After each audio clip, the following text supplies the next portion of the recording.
Right now, France and Germany are fighting just so bitterly over, who gets to build electric cars and how much they can subsidize their own industries. Yeah, which is pretty standard for them, but Right, but behind closed doors, they're quietly having, probably the most terrifying conversation of the 21st century.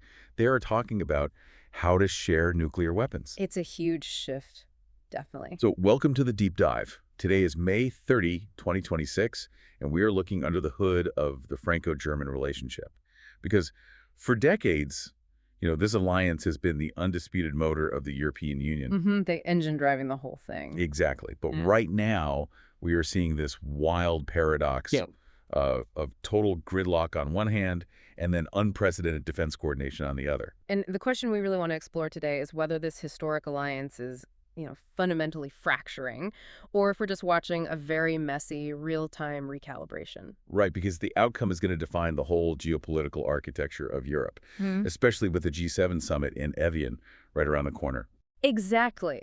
And to make sense of this, we're using a really fascinating piece of applied strategic analysis. Yeah, we got our hands on this highly detailed game-theoretic paper. It's called the Global Review. Right, authored by Farid Novin, and it's published by Dr. Novin and Associates Global Industry Management and Economics Consulting Group, or GMNECG Ltd. Rolls right off the tongue. Yeah, well, they advise policymakers and multinational corporations. So, this isn't just abstract theory. This is the literal playbook being read by the people actually making the decisions. Okay, let's unpack this, because before we go further, I do want to make a quick note to you listening. This source material obviously deals with highly charged political realities. Oh, yeah. Very sensitive stuff. Right, everything from U.S. administrations to, European populist movements and global trade wars. And we are here to impartially report on the strategic analysis within this paper. Right, we aren't taking sides. No, not at all. We aren't endorsing any political viewpoints. We're just laying out the facts and the game theory as the research presents them so you can see the board clearly. And to see the board clearly, we need to look at the pressure cooker these decision makers are sitting in right now. It's mid-2026. Europe is navigating shifting American security guarantees under the second Trump administration, the ongoing grinding Russian war in Ukraine. It's relentless. And this massive wave of state-backed industrial competition from China. So the central thesis of this paper is that Europe isn't facing a dramatic overnight collapse. The institutions will survive. The real risk is what the author terms strategic incoherence. Strategic incoherence. That sounds like a fancy way of saying they show up to the meetings, but nothing actually gets done. Kind of, yeah. It's a condition where the machinery of the EU keeps humming, treaties remain intact, but collective action essentially fades. Yep. So when the shared environment demands these massive unified responses, they only manage like a fraction of what's required because they're fundamentally divided on how a state should even function. Which brings us to a philosophical clash that has been brewing for, literally centuries. To understand why Emmanuel Macron and Friedrich Merz are arguing over semiconductors today, we have to look at the deeply rooted economic traditions of their respective countries, right? Absolutely. Because France is currently leaning very hard into its Colbertist tradition. Wait, Colbertist, like Jean-Baptiste Colbert, the finance minister for King Louis XIV? The very same. Wow. Okay, so basically the idea that the state commands the economic chessboard. Yes, exactly. It's the belief that strategic industries are just far too important to be left to the whims of the free market. So President Macron is pushing this concept of European strategic sovereignty. Which means what in practical terms? Well, it means the government steps in. Targeted subsidies, domestic procurement rules, building protective walls around critical sectors like electric vehicles, AI, and defense. Right. Paris looks at the U.S. Inflation Reduction Act. They look at China's massive state subsidies, and they conclude that strict free market orthodoxy is, essentially a suicide pact in the modern world. So Paris is basically saying, look at the world, we need to build our own armor. Exactly. But Germany is looking at the exact same global landscape and reaching a completely different conclusion. Completely different. Germany, under Chancellor Merz, operates on an ordo-liberal framework. Core liberal. Yeah, it emerged after World War II. It's a philosophy that really fears both corporate monopolies and heavy-handed state intervention. Ordo-liberalism accepts that markets need strict rules to function, but within those rules, you must have open, brutal competition. Plus, the German economic engine is still deeply reliant on global supply chains and exporting their goods. So they prioritize market openness and strict fiscal discipline above all else. It feels like a married couple trying to build a house together. Oh, that's a good way to put it. Yeah, because France wants to build like a self-sustaining fortress. High walls, solar panels on the roof, growing their own food inside, keeping the neighbors out.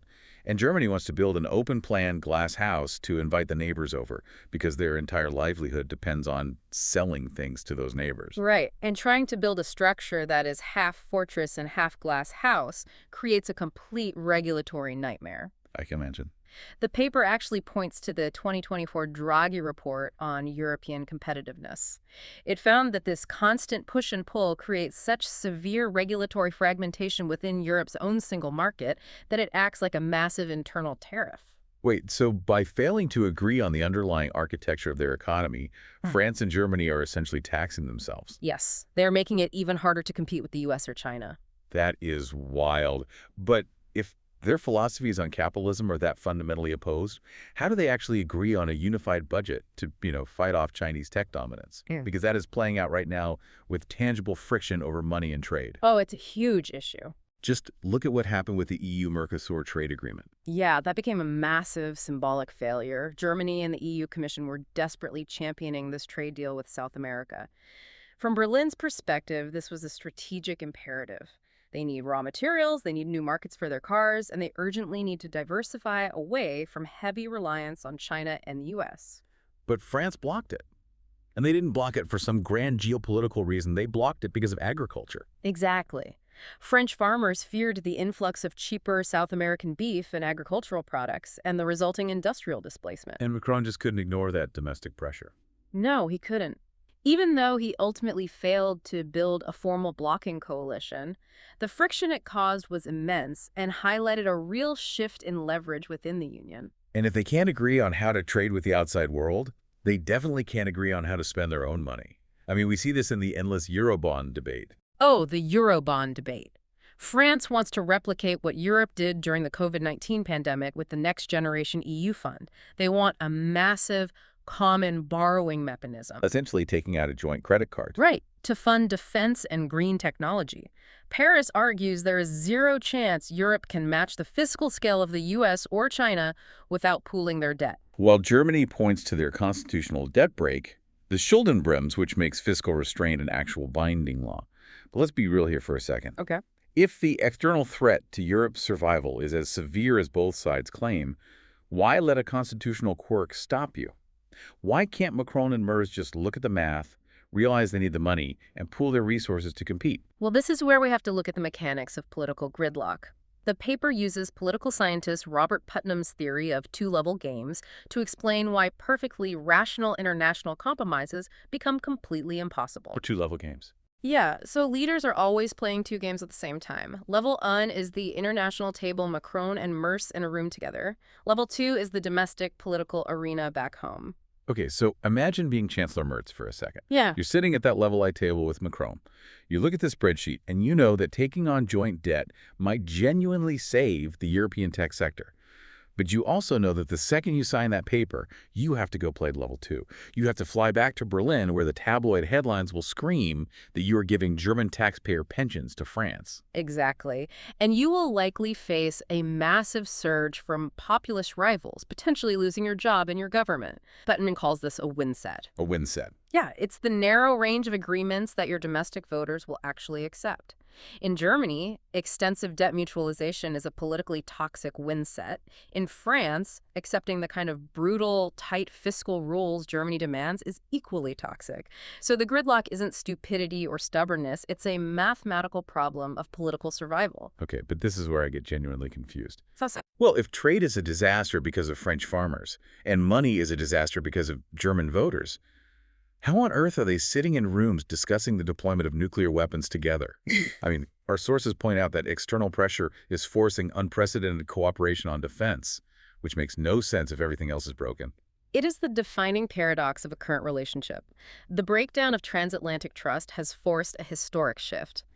In early 2026, Macron and Merz established a bilateral nuclear steering group to discuss extended deterrence doctrine, missile defense, and strategic autonomy. Here's where it gets really interesting. Germany is a country with a deep post-WWII pacifist tradition. The fact that they're at the table discussing nuclear deterrence with France is wild. It really is. It represents a massive cultural shift, building on Germany's recent Zeitenwende or historical turning point in defense spending. But to understand how difficult this is, the paper brings in a constructivist view of strategic culture. Okay, break that down for us. So France has always viewed itself as a great power. They are entirely comfortable with the idea of unilateral military action and nuclear deterrence. But Germany's entire modern identity was built on being a civilian power, relying on multilateralism and maintaining a deep skepticism of military autonomy. So they aren't just buying the same missiles. They are trying to reconcile two completely different societal DNAs. Right. And this raises a massive debate. Is this nuclear steering group a sign of genuine long-term unity, or is it just a temporary panic response? A structural realist would argue it's just basic power politics. American security guarantees look shaky, so European states are simply balancing the threat by huddling together. It's just a mechanical reaction to danger. Just a panic room. Exactly, just a panic room. But the author argues that's an incomplete explanation, because if you look closely, their defense cooperation is still incredibly hesitant and selective. What they actually need, in constructivist terms, is a shared intersubjective understanding of European identity. Okay, let's translate intersubjective understanding for a second. Fair enough. That basically means it's not enough to just sign a defense pact. They need to be able to look at the world, point to the exact same threat, and have the exact same gut reaction to it. And right now, a threat to France still feels fundamentally different than a threat to Germany. Totally. And they still disagree on the ultimate destination. Is European defense meant to be fully independent from Washington eventually, or is it just meant to be a stronger European pillar supplementing NATO? Right. Because they haven't answered that, the cooperation remains incredibly fragile. Which brings us to the math. We have these dizzying mixed signals. They are fighting over green subsidies, but coordinating on nuclear missile defense. To predict what they will do next, the paper relies on a mathematical framework. The Bayesian signaling game. Yes, Bayesian signaling. Wait, Bayesian signaling, doesn't that just mean calculating probability based on new evidence? How does a math formula apply to two politicians arguing over semiconductors? Well, it applies because politics at this level is a game of incomplete information. Meaning they don't know what the other is really thinking. Right. Neither Paris nor Berlin knows for absolute certain what the other side's true underlying priorities are. They don't know if the other leader is genuinely an integrationist, someone willing to sacrifice for the European collective good, or a sovereigntist, someone who will ultimately prioritize national autonomy and just throw the Union under the bus if things get tough. Okay, so you calculate probability. You start with an assumption, a prior belief, like I'm 50% sure Merz is a team player. Yeah. And every action he takes makes you update that percentage up or down. Yes. And the specific dynamic they are trapped in is modeled as a stag hunt, named after a concept by the philosopher Jean-Jacques Rousseau. Let's hear the stag hunt. Imagine you and your partner are in the woods. If you work together to hunt a stag, it feeds both your villages for a month. It is the best possible outcome for everyone, but a stag requires total coordination. Right. You both have to be all in. Exactly. While you are waiting in the bushes, a rabbit hops by. You can catch the rabbit all by yourself, and it will feed just you for a day. The dilemma is this. You genuinely want the stag. But if you hold your position and your partner gets spooked and bolts after the rabbit, you starve. I see. If I commit my political capital to this grand European project and you back out at the last second to protect your own national industries, I look like a fool and my economy tanks. I end up starving. Exactly. So under this state of incomplete information, you are constantly scanning your partner for signals to see if they are going to bolt for the rabbit. And game theory distinguishes heavily between cheap talk and costly signals. Like Macron giving a grand sweeping 3-hour speech at the Sorbonne about European sovereignty. That is cheap talk. Right. It costs him zero political capital to say it. So Berlin doesn't update its Bayesian probability based on a speech. But Germany, crossing a massive historical domestic red line to openly discuss nuclear coordination with France. That's a big deal. That carries massive political risk for moots at home. That is a costly signal. France can rationally look at that and say, okay, the probability that they are serious about defense integration just went way up. You know, I want to take this back to a group project analogy. Okay, sure. It's like trying to collaborate on a high-stakes presentation for work, but you can only communicate through vague emails, and you both secretly suspect the other person is going to steal the credit. Yeah, that sounds like a nightmare. Every action is a signal, and this perfectly explains what the paper diagnoses as incremental credibility erosion. Let's trace how that erosion actually happens. Okay, say we are doing this project. You miss one minor Zoom meeting. It's not the end of the world, but it's a tiny signal of defection. Yeah. I update my belief downward. Because I trust you a little less, I decide to withhold some of my research notes just in case I need to present alone. Right. And then I notice you're withholding notes, so I decide to secure my own data independently. Exactly. Before long, the project hasn't blown up in a fiery screaming match, but it's completely failed because we both defaulted to defensive unilateralism. That is exactly the mechanism. Unless there is a massive, costly signal to reset trust, like an external war forcing them together, the leaders look at the domestic costs of trade and fiscal policy, and they choose the rabbit. Wow. Every time France chooses a minor national protection over European good, or Germany refuses a minor fiscal compromise, it sends a tiny signal of defection. Trust erodes in 1,000 tiny cuts. So we have the mechanics, we know why they're stuck, and how trust slowly bleeds out. How does the paper apply all these levers to predict what will happen at the upcoming 2026 ENGINE G7 summit in the years following? The paper actually maps out 4 weighted scenarios based on how these variables interact. Walk us through how these actually play out in reality. Okay, so the most likely outcome, sitting at a 40 to 45% probability, is managed strategic convergence. Manage strategic convergence. Right. In this scenario, the economic cost of a total rupture is just too high, and the political cost of forming a federal superstate is too toxic. So the math forces them into a messy middle ground. External threats from Russia and China force them to pragmatically compromise on security and defense, while they just agree to disagree and tolerate deep divergence on fiscal and trade policy. So they sign a joint missile pact on Monday, and then quietly stab each other in the back over AI subsidies on Tuesday. Basically, yeah. What's the next scenario? Scenario 2 is institutional paralysis at a 30 to 35% probability. This is where the incremental credibility erosion takes full effect. Domestic shocks, perhaps populist electoral gains that tighten those level 2 win sets even further, or a renewed fiscal crisis make even basic cooperation impossible. So the EU survives on paper, but... But EU formally survives, yes, but the machinery is just completely paralyzed by vetoes. Okay, what about the extreme ends of the spectrum? Scenario 3 is accelerated federalization at 15 to 20%. This would require catastrophic external shock. Imagine a sudden, definitive fracture in NATO. Oh, wow. Yeah, that would instantly rewrite the domestic win sets, forcing rapid integration because the alternative is literal collapse. And the last one.